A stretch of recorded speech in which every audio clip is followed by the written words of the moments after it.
Saya mulainya dari cerita gini, jadi PMK ini bukan sesuatu yang baru ya di Indonesia ya, sudah pernah ada, muncul lagi. Semua banyak orang berspekulasi ini dari mana, kok bisa muncul lagi?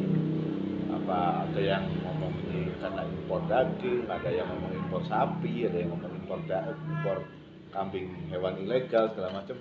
Ya saya tidak mau masuk di ranah itu ya, karena itu ranahnya bukan medis.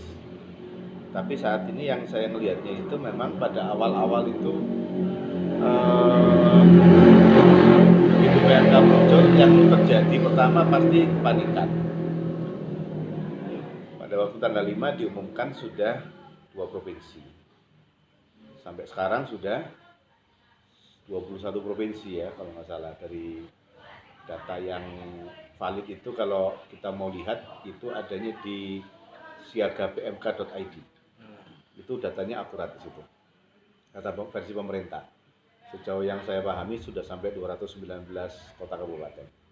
Dan sampai hari ini itu yang punya SK wabah cuman Jawa Timur sama Aceh.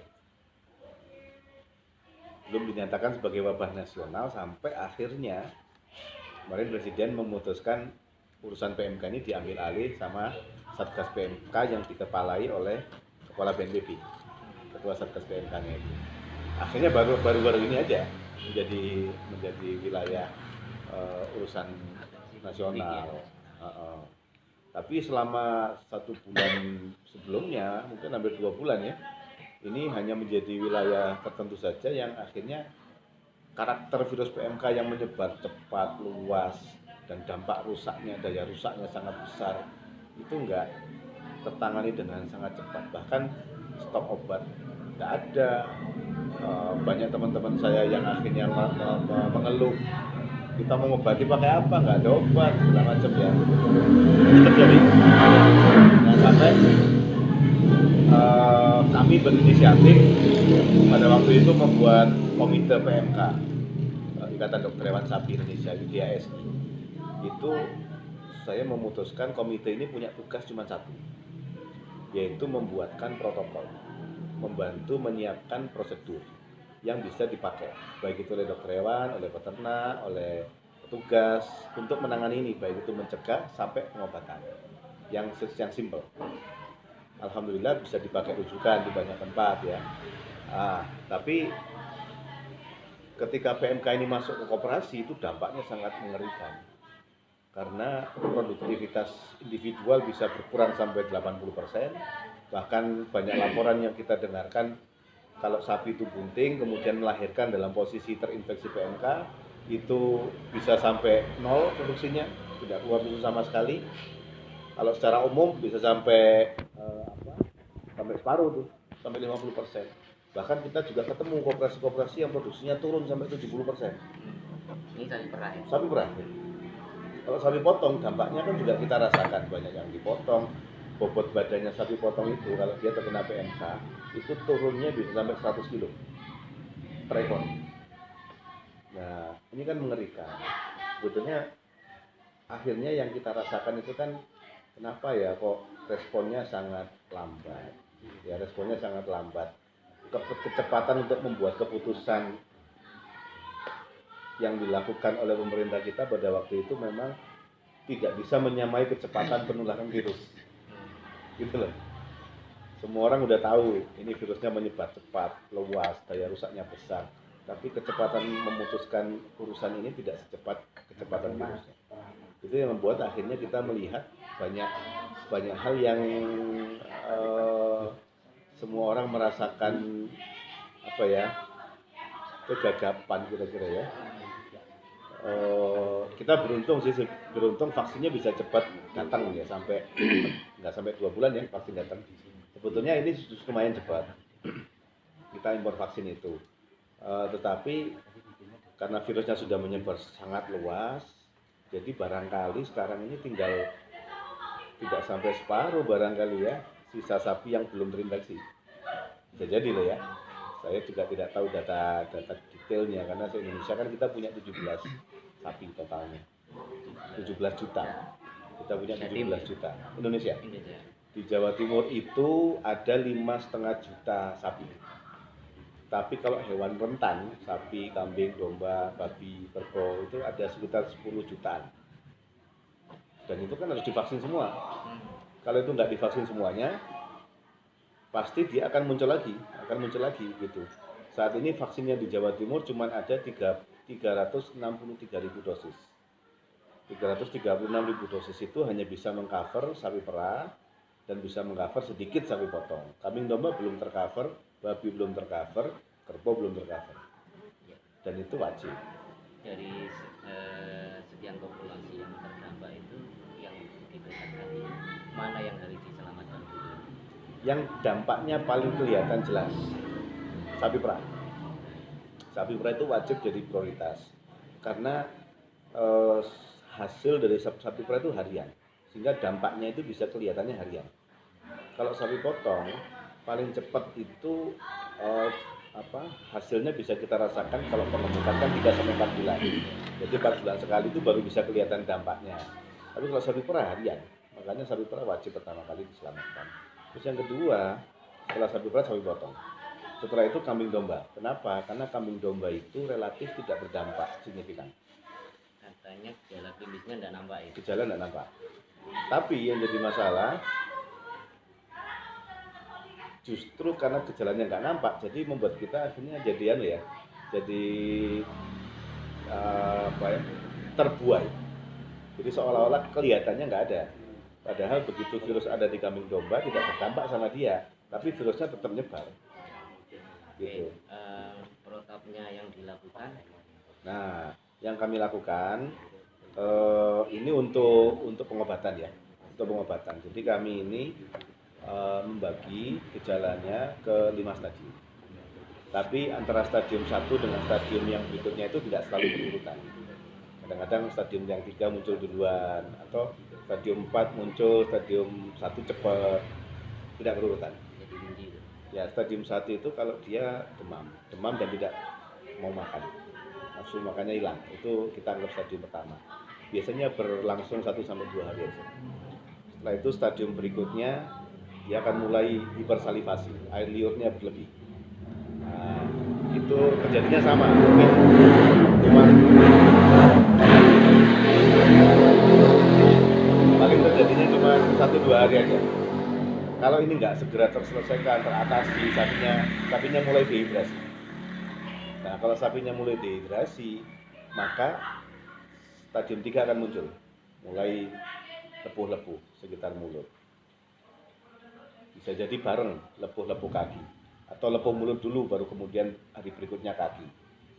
Kalau dia parah, sapi perah ini akan mulai lepuh di puting, itu kita sebut stadium 5.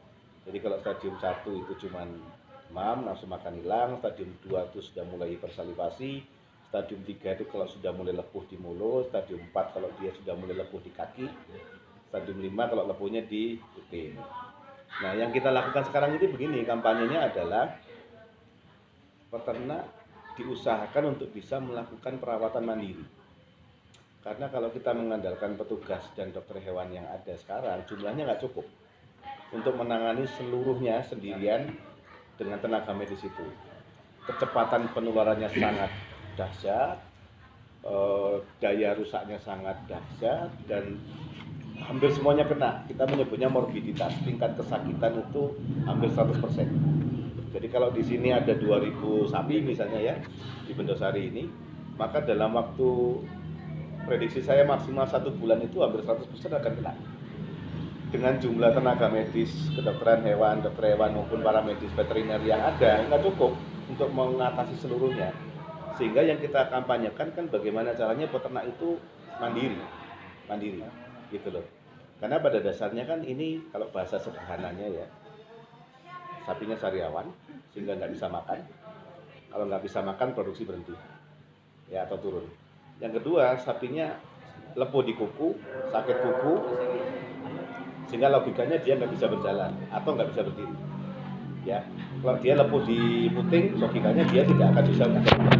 Jadi kita harus membuat supaya peternak itu mampu melakukan perawatan 3 organ ini. Peternak harus tahu bagaimana caranya merawat sariawannya, lepuh di mulutnya. Peternak harus tahu bagaimana caranya merawat luka di kaki. Peternak harus tahu caranya merawat puting. Terus yang kedua yang kita kampanyekan adalah bagaimana caranya peternak ngerti cara mencegah supaya sapi tidak sampai kehilangan cairan tubuh, tidak sampai kehilangan energi tubuh yang berlebihan. Karena begitu sapi sakit, sapi tidak mau makan, sapi tidak mau minum, demam, itu dia kehilangan cairan tubuhnya banyak sekali. Nah, kalau protokol normal kan diinfus. Cuman kalau kita mau ngomongin infus, pertama mahal, yang kedua butuh tenaga medis khusus, karena nggak bisa peternak melakukan, jumlah tenaganya nggak cukup, sehingga infus ini bukan pilihan pertama.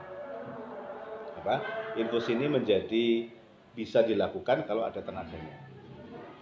Sehingga yang kita lakukan ngajari peternak bagaimana caranya peternak itu melakukan rehidrasi, mengembalikan cairan tubuhnya si sapi itu secara cepat.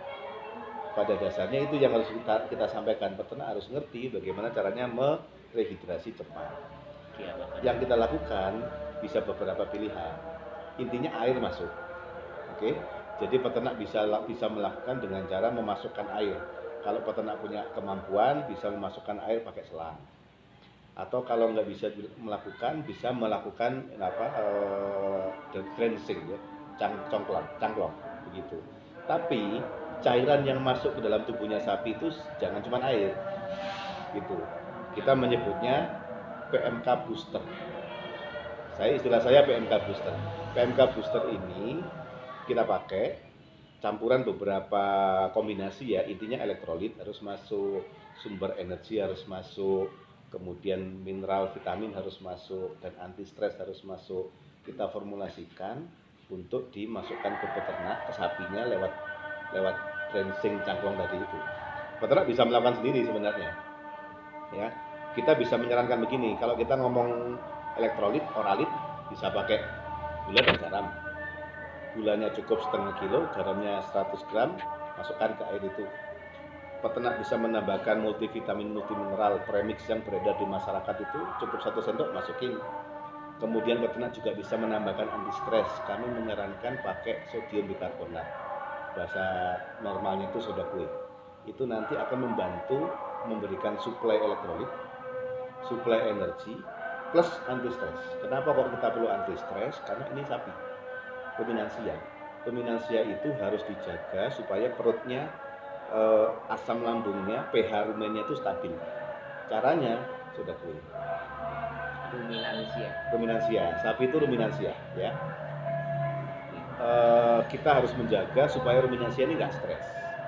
Supaya tidak stres, caranya adalah menjaga supaya kadar asam di rumennya itu stabil. Oke.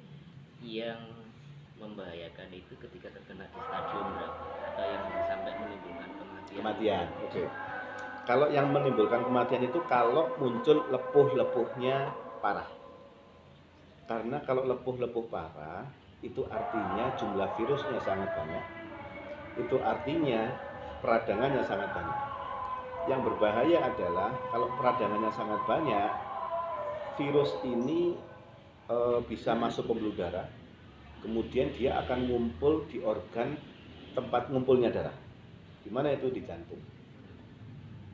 Virus ini akan banyak ngumpul di jantung. Kalau jumlah virusnya terlalu banyak di jantung, peradangan di jantungnya terlalu banyak, kita menyebutnya miokarditis. Peradangan di jantung yang terlalu banyak, ini yang menyebabkan sapi bisa tiba-tiba mati. Gitu, kemarin jadi kayak serangan jantung. Nah, gitu ya. Jadi karena peradangannya di jantung terlalu banyak, tiba-tiba dia bisa berhenti bekerja tuh jantungnya, gara-gara peradangannya terlalu banyak. Gejala klinisnya kalau nggak ada. Kalau gejala klinisnya baru bisa diketahui setelah dia mati. Setelah dia mati, kita lihat jantungnya, dia itu kayak loreng-loreng kayak bulunya harimau. Kita menyebutnya tiger heart. Yang katanya bercak-bercak merah itu? Bercak-bercak merah yang di jantung. Yang di mulut atau yang di itu lepuh ya. Sebetulnya bukan bercak-bercak seperti sariawan. Jadi dia memang lepuh-lepuh. Sampai kena dagingnya, yang ya kadang-kadang begitu. Cuman sebetulnya ini kan virus itu tidak berbahaya buat manusia karena manusia tidak punya reseptor virus PMK. Jadi meskipun kita makan daging apapun aman buat manusia.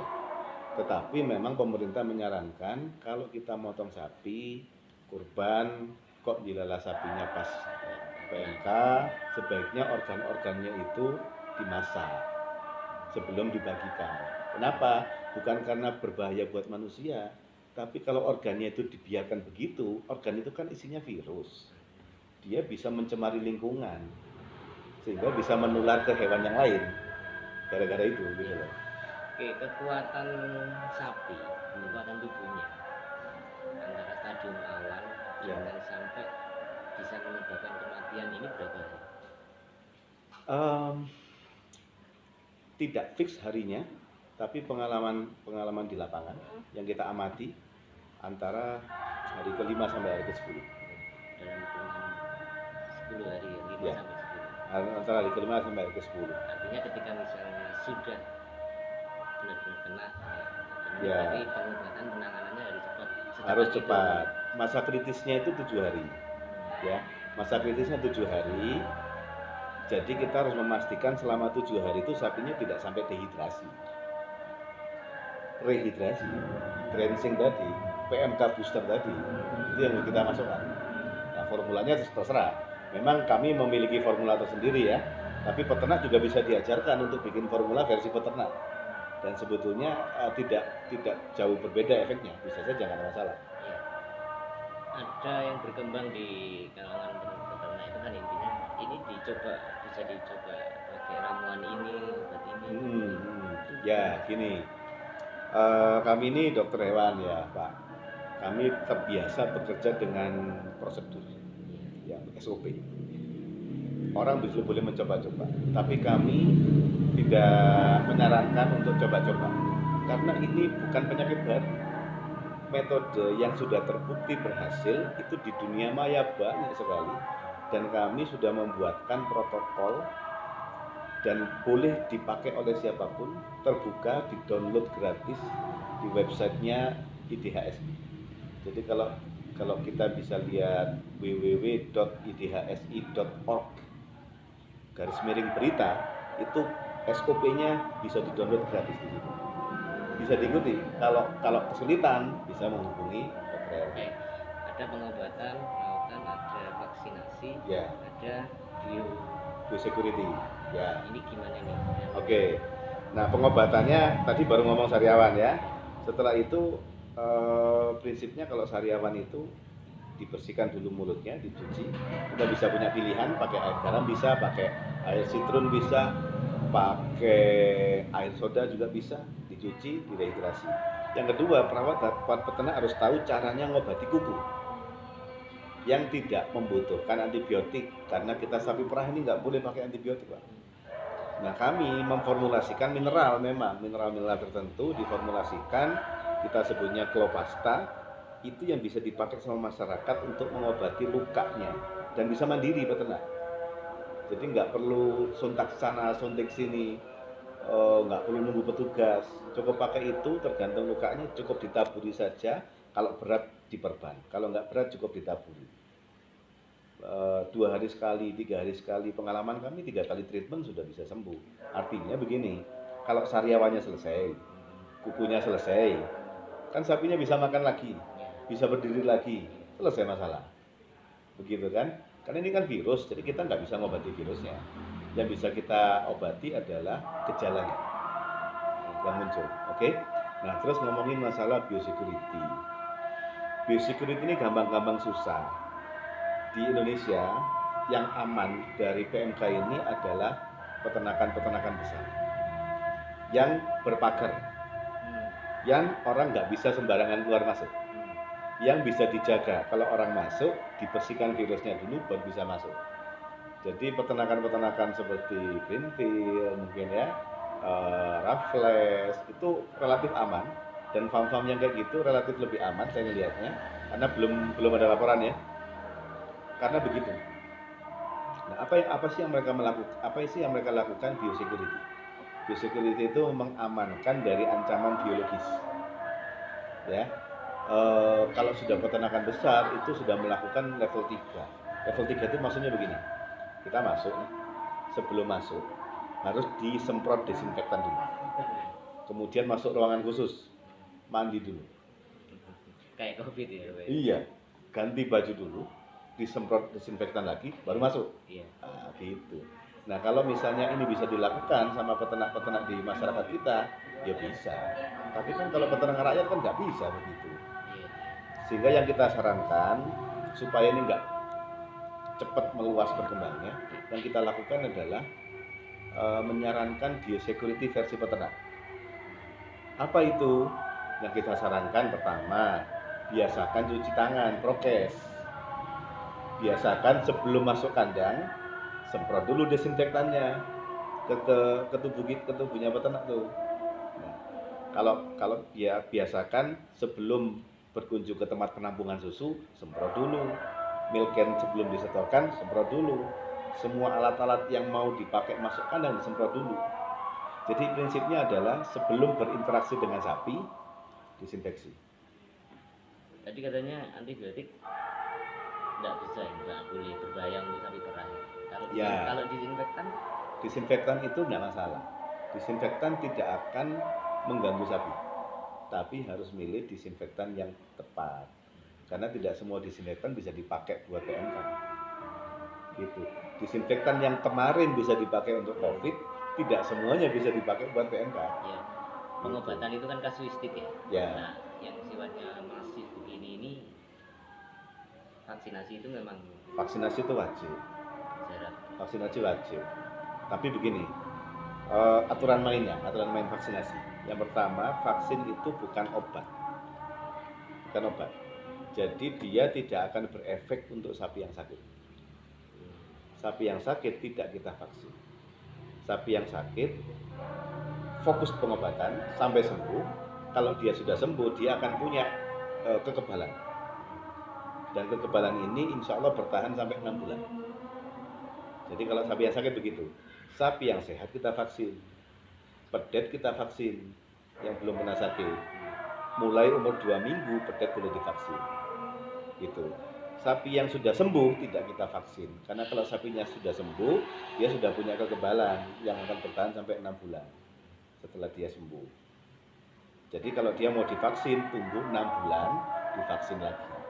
Dan programnya itu 6 bulanan. Ya, apa yang bisa disarankan Pak pada peternak, tadi kan penguasa. Oke. Kalau peternak wajib punya amunisi, ya. Jadi kita tidak bisa menjamin tidak ada infeksi ulang, tidak ada reinfeksi, nggak ada jaminan. Bisa jadi sapi yang sudah sembuh, kemudian dia sakit lagi, terinfeksi lagi, bisa jadi. Ya, jadi untuk bisa mengatasi ini kita harus ngasih pembekalan ke peternak. Peternak wajib ngerti bagaimana cara mengatasinya. Ya tadi ya, ada 4 hal tadi: membuat daya tahannya kuat, mengobati sariawannya, lepuh mulutnya, mengobati lepuh kakinya, mengobati lepuh putingnya. Peternak harus tahu. Yang kedua, peternak harus dikasih amunisi supaya dia bisa mengatasi ini tanpa harus menunggu petugas langsung. Karena kalau petugas langsung injeksi butuh petugas. Itu untuk peternak. Kemudian biosecurity wajib tetap. Dan yang terakhir untuk peternak wajib untuk ikut program vaksinasi 6 bulan sekali untuk peternak. Kalau untuk penguasa harus menjawab pertanyaan apa yang harus disiapkan setelah ini. Karena kita kehilangan banyak sapi, kita akan mengalami keterlambatan kelahiran. Karena di beberapa koperasi itu pelayanan reproduksi, kawin suntik berhenti. Sehingga otomatis sapi-sapi yang dia berai selama periode PMK ini nggak dikawinkan. Jadi pasti akan ada keterlambatan kebuntingan di berikutnya. Itu yang pertama. Jadi harus mikir bagaimana caranya setelah ini harus punya bekerja sama dengan dokter hewan, cari dokter hewan yang ahli untuk ngomong bagaimana program untuk mempercepat kebuntingan. Karena kalau di sapi perah kebuntingan itu vital. Bisa dipercepat ya? Bisa, ada ilmunya. Membuat supaya sapi-sapi yang bermasalah itu dibuat program supaya tingkat kebuntingannya itu ditingkatkan, dipercepat, jangan sampai terlambat. Karena sekarang udah terlambat gitu loh. Oke, itu yang pertama. Terus yang kedua, yang kurus digemukkan. Otomatis, ya, reformulasi. Kami menganalisa, Pak. Kami itu punya data kualitas susu. Di beberapa daerah, saya membandingkan. Jadi kami kan terbiasa ya, kalau kualitas lemaknya begini, protein susunya gini, total solidnya gini, itu dampaknya apa? Itu artinya apa? Dia kekurangan apa? Segala macam. Nah, analisa-analisa seperti ini harus dilakukan, libatkan dokter hewan yang ahli untuk lihat situasi real di masing-masing daerah, untuk mengamati kalau gitu kita butuh apa. Kalau butuh suplemen apa? Kalau butuh nutrisi tertentu, nutrisi yang mana? Untuk mempercepat metabolismenya. Kalau yang kurus bisa cepat gemuk. Kalau yang belum berai bisa cepat berai. Kalau yang belum bunting bisa cepat bunting, gitu. Analisa libatkan ahli otomatis ya. Kemudian rebudgeting. Artinya begini, sekarang kita punya banyak sapi, akhirnya banyak sapi-sapi yang sembuh belum tentu bisa berproduksi normal lagi, sehingga kemungkinan peternak kalau nggak sabar jual juga akhirnya, otomatis akan depopulasi, penurunan populasi, sehingga harus memikirkan kredit yang lebih masuk akal buat peternak-peternak yang terdampak ini. Kalau perlu kelonggaran pembayaran utang ke bank, itu penting. Karena sekarang peternak sudah kadang jual sapi. Sembako, hanya sekedar sembako nggak perlu ya? Gini ya, peternak itu bukan orang miskin loh sebenarnya. Mereka bisa makan kok. Tapi mereka mungkin malah memilih tidak makan daripada sapinya nggak makan. Peternak itu begitu kan. Jadi kita ngasih sembako jangka pendek. Intinya mengembalikan produktivitas. Mengembalikan roda ekonomi. Kalau yang mempercepat produktivitas mengembalikan, itu kan populasinya kan berkurang. Ya. Produktivitas tadi itu analisa, harus melibatkan ahli sapi perah, melibatkan ahli sapi potong untuk analisa berdasarkan kaidah ilmiah. Butuh apa begitu. Pak, sarannya sapi-sapi ini yang mendang dijual saja atau gimana? Yang terutama yang sapi potong. Enggak. Jadi kalau sapi potong itu relatif gampang menurut saya ya. Karena dia bisa digemukkan lagi. Dan sapi-sapi potong yang dia sudah terserang PMK dan sembuh bisa gemuk lagi. Dalam waktu jadi normal, mungkin lambatnya setelah dia sakit ya, paling lambatnya 1 bulan gitu. Tapi kalau sapi perah enggak, sapi perah itu gemuk aja nggak cukup, gemuk tapi nggak ada produksi, nggak ada gunanya. Jadi kan balik lagi, harus ngomong sama ahli, ini bagaimana caranya supaya menggemukkan lagi. Jadi harus ngomong misalnya nih, stop hormon misalnya ya, terus menganalisa tingkat kerusakan ambing untuk memutuskan ini harus diakhir apa disimpan, bisa diperbaiki laktasi berikutnya apa enggak, ya harus ahlinya yang ngomong ya. Kita di Indonesia belum punya data itu. Pak, dalam kapasitas terserah. enggak, maksud Saya itu ketua Perhimpunan Dokter Hewan Indonesia Jawa Timur ya. Saya ketua komite PMK, Ikatan Dokter Hewan Sapi Indonesia. Itu bentuk PMK ini bentukannya, maksudnya bentukan kami, Ikatan Dokter Hewan Sapi. Jadi di Indonesia ini kan banyak dokter hewan sapi ya, ngumpul, bikin ikatan. Oke. Terus mungkin dinasnya sehari-hari? Saya peternak. Ya serius, beliau pernah ke tempat saya. Saya peternak. Peternak juga? Ya, saya peternak. Ngajar di, maksudnya di apa? Enggak. Saya punya perusahaan namanya Dairy Pro Indonesia. Ini konsultan Dairy Pro Indonesia. Nah, ini menarik. Gara-gara PMK ini, saya itu mengumpulkan, bikin relawan.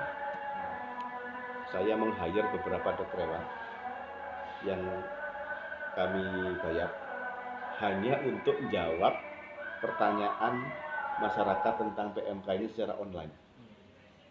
Saya bikin website, Pak, namanya sapimu.com. Sapimu.com ini memang website yang kita ciptakan untuk 2 hal. Yang pertama untuk menjadi media konsultasi gratis Iya. untuk peternak. Jadi peternak klik konsultasi gitu, terus takut sembuaran. Oke, 2 tahun di Pakistan, Nah, tahun 2008 sampai 2010 itu juga menangani kasus yang sama atau otomatis. Enggak gini, saya ke Pakistan itu tidak dalam Belajar. rangka menangani ini enggak, tapi saya manajer farm. ah, Gitu, ada peternakan sapi perah, saya manage di situ. kasus ini muncul di sana? Di sana itu setiap tahun muncul. Setiap bulan November, Desember, Januari selalu begini. Iya. Siapa yang bisa bayangkan bagaimana ngerinya peternak di sana? Pak, terakhir Pak, Ya, supaya di wilayah Malang Barat ini hujan terutama bisa cepat pulih. supaya cepat pulih, kepemimpinan harus tegas. Terus setelah itu, ini kan sudah mulai melandai, ya kan? Setelah melandai, tantangan berikutnya bagaimana mempercepat motivasi peternak supaya tetap beternak. Jadi door to door ngomong ke peternak, kumpulin peternak, datangkan orang yang pintar menyampaikan motivasi ke peternak untuk peternak tetap semangat beternak. Lalek peternak nggak semangat beternak, ya bubar. Ya. Gitu, itu yang pertama, ya. Yang kedua, harus terbuka sama ahli. Karena ahli itu kan bisa memberikan rekomendasi kalau ada informasi terbuka. Nah, ahlinya ini harus diajak ngomong, terutama pada dua hal. Yang pertama reproduksi. Kita kehilangan banyak sapi loh, kehilangan banyak pedet loh. Membuat reproduksinya bisa bagus lagi, bagaimana caranya? Yang ketiga, database. Nah, sebetulnya database ini kan juga sangat terkait dengan kepemimpinan ya. Intervensi ya. Iya, harus kepemimpinan. Pemerintah mau nggak mau, Harus jadi apapun levelnya, mau kades, anggota dewan, bupati harus ngomongin ini. Dan kalau perlu bukan sekedar ngomongin BLT ya, karena BLT kan pasti jangka pendek nih. Yang dibutuhkan peternak itu kan bagaimana membuat usahanya ada lagi. Jadi barangkali mungkin ya dugaan saya, mau nggak mau harus impor sapi loh ya. Iya, impor ya. Sapi, iya kan kita nggak punya Kekurangan bibit lagi. Kalau harus bibit lagi nunggu berapa tahun nih? Paling cepat loh ya, 3 tahun. 3 tahun. Nama lengkapnya Pak? Dedi Fasudin Kurniawan, Berarti DNH ya? DRH.